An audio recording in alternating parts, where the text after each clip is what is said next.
اعوذ باللہ من الشیطان الرجیم بسم اللہ الرحمن الرحیم السلام علیکم ورحمۃ اللہ۔ سورۃ المائدہ آیت نمبر 41۔ يا أيها الرسول لا يحزنك الذين يسارعون في الكفر من الذين قالوا آمنا بأفواههم ولم تؤمن قلوبهم ومن الذين هادوا سماعون للكذب سماعون لقوم آخرين لم يأتوك يحرفون الكلم من بعد مواضعه يقولون إن أوتيتم هذا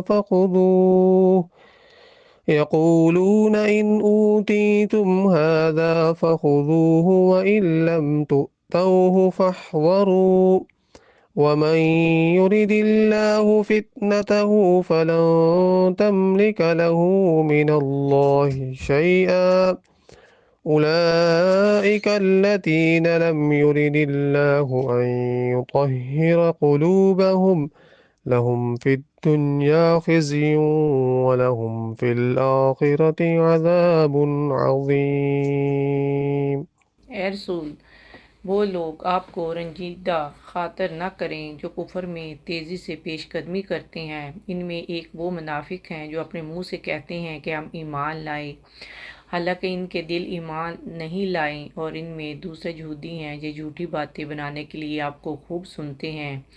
یہ حقیقت میں دوسرے لوگوں کے لیے جاسوسی کی خاطر سننے والے ہیں جو ابھی تک آپ کے پاس نہیں آئے۔ یہ وہ لوگ ہیں جو اللہ کے کلمات کو ان کے مواقع مقرر ہونے کے بعد بھی بدل دیتے ہیں اور کہتے ہیں اگر تمہیں یہ حکم جو ان کی پسند کا ہو دیا جائے تو اسے اختیار کر لو، اور اگر تمہیں یہ حکم نہ دیا جائے تو اس سے احتراز کرو، اور اللہ جس شخص کی گمراہی کا ارادہ فرما لے تو تم اس کے لیے اللہ کے حکم کو روکنے کا ہرگز کوئی اختیار نہیں رکھتے۔ یہی وہ لوگ ہیں جن کے دلوں کو پاک کرنے کا اللہ تعالیٰ نے ارادہ نہیں فرمایا۔ ان کے لیے دنیا میں کفر کی ذلت ہے اور ان کے لیے آخرت میں بڑا عذاب ہے۔ دیکھیں، مکہ میں مسلمانوں اور پیغمبر محمد صلی اللہ علیہ وآلہ وسلم کو پریشان کرنے والے صرف قریش مکہ تھے، مگر مدینہ آ کر آپ کو 4 قسم کے لوگوں سے دکھ پہنچ رہا تھا۔ نمبر 1 منافقین تھے، نمبر 2 یہودی تھے، مشرکین مکہ تھے، اور مشرکین قبائل عرب تھے۔ تو تاہم اس آیت میں صرف 2 لوگوں کا ذکر آیا ہے، منافقین اور یہود۔ آپ کو اہل کفر اور شرک کے ایمان نہ لانے پر جو دلی افسوس ہوتا تھا، تو اس پہ اللہ تعالیٰ اپنے پیغمبر کو تسلی دینے کے لیے ہدایت فرما رہے ہیں کہ آپ کو ان حالات سے پریشان ہونے کی ضرورت نہیں ہے۔ یہ سب لوگ اللہ تعالیٰ کے علم میں ہیں اور یہ اپنے انجام کو پہنچ کر رہیں گے۔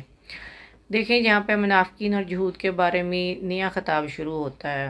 رسول اللہ کی شب روز کی محنت کے باوجود منافق آپ کو تکلیف دینے سے باز نہیں آتے تھے، مسلمانوں کا مذاق اڑاتے تھے اور اسلام کے خلاف ہر ذرائع سرائی کرنے میں آگے ہی آگے بڑھتے جا رہے تھے۔ ان کے ساتھ یہودیوں کا یہ رویہ تھا کہ انہوں نے جھوٹ سننے اور اسے آگے پھیلانے کا مستقل مشغلہ اختیار کر رکھا تھا۔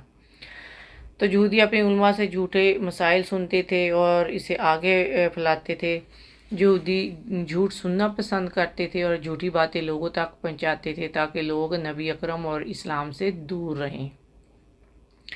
اور پھر یہودیوں کی دوسری بدترین جو عادت تھی وہ یہ تھی کہ وہ نبی اکرم صلی اللہ علیہ وسلم کے ارشادات کو توڑ مروڑ کر پیش کرتے تھے اور قرآن کو اس کے سیاق و سباق سے ہٹ کر بیان کرتے تاکہ لوگ اسلام کے بارے میں تشکیک کا شکار رہیں، اور اپنے لوگوں کو کہا کرتے تھے اگر محمد ہمارے عقائد کے مطابق مسائل بیان کریں تو انہیں قبول کر لو، اور اگر ایسا نہ کرے تو ہرگز قبول نہ کرو۔